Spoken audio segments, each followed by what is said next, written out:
Iconic outfits ni Kim Chiu, na sungkit ng mga fanny sa bazaar.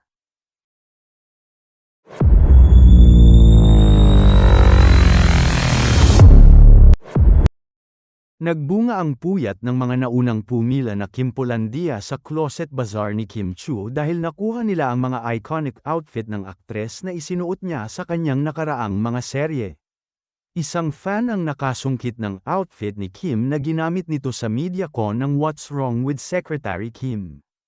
Dumalo kami sa MediaCon kaya nakilala namin ang damit na iniyabang ng fanny sa kanyang ex-media. At Blue Shangelov binuhat ko talaga yung mannequin kanina kasi di ko matanggal agad yung nakalagay lalo na yung skirt ni Secretary Kim. Sulit yung 3 AM na alis ko sa bahay. Iingatan ko Takimi. Ang isa naman na isinuot ng aktres sa isang episode ng kanyang noontime show ay naswertehang naaga ng isang fanny. Isa pang iconic outfit ni Kim na two-piece light pink blouse and skirt na may dalawang red flower sa magkabilang dibdib ay brinaso ni @Chanita_Juliet. Gulat na gulat ang mga solid nang makita ang ilang damit ni Paulo na kasama rin sa bentahan. Yung floral polo ni Paulo na cat erno ng blouse ni Kim ay pinusuan ng supporters. Yung nahagip naming corduroy long sleeves ay galing din kay Paulo.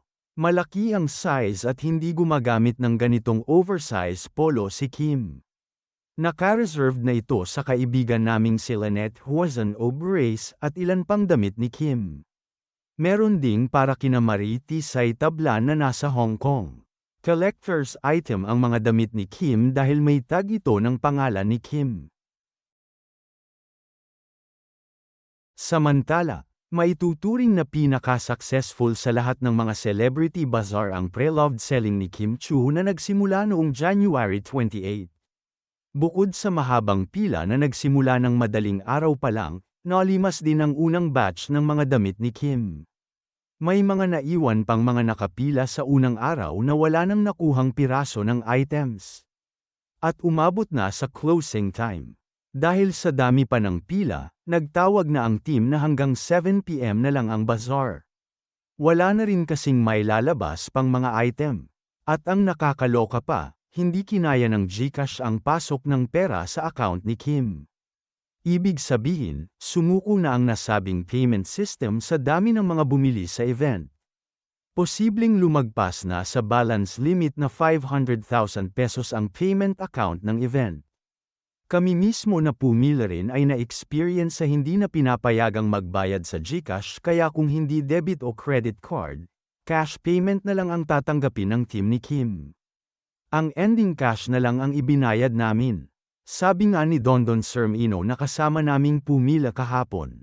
Hindi lang kalahating milyon ang kinita sa unang araw. Sa tansya namin, hindi bababa sa 800,000 pesos ang napagbentahan ng mga damit ng actress-host, kung isasama pa ang mga card payment at cash system. Kaya naman nagtitili si Kim sa kanyang ex-media account sa hindi nito inaasahang tagumpay ng kanyang bazaar. I wanna cry na talaga. Maraming salamat po, for all the love and support. Tuloy-tuloy pa rin ang bazaar ngayong araw na hindi malaman kung aabot pa hanggang Linggo. Ilang oras pa lang kasi, ubos na ang paninda. Umaapaw naman sa galak ang puso ni Kim Chiu para sa matagumpay niyang pre-loved selling na closet bazaar. Sa kanyang IG post, na may mga kargang larawan na kuha sa venue ng event na nagpapakitang malinis na ito, sinabi nitong three-way happiness, ang kanyang nararamdaman hanggang ngayon. Ang tinutukoy niyang happiness ay happiness para sa kanya, happiness para sa mga tumangkilik ng kanyang paninda at happiness para sa mapipili niyang charity. Pinasalamatan ni Kim ang lahat ng pumunta sa kanyang event. Ang mga nagtiyagang pumila, mga nag-half day sa work at yung mga bumiyahe pa mula sa probinsya. Binanggit niya rin sina Ryan Bang na nagpahiram sa kanya ng venue.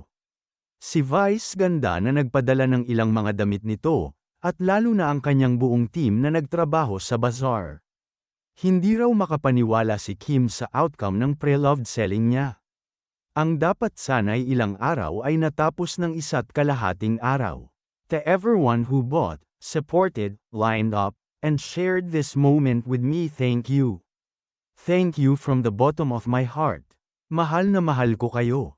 My Chinite princess heart is extremely happy. Nagbilin siya sa mga nakabili ng kanyang mga OOTD na ingatan ang mga ito. Please take care of my #OOTDKSYC.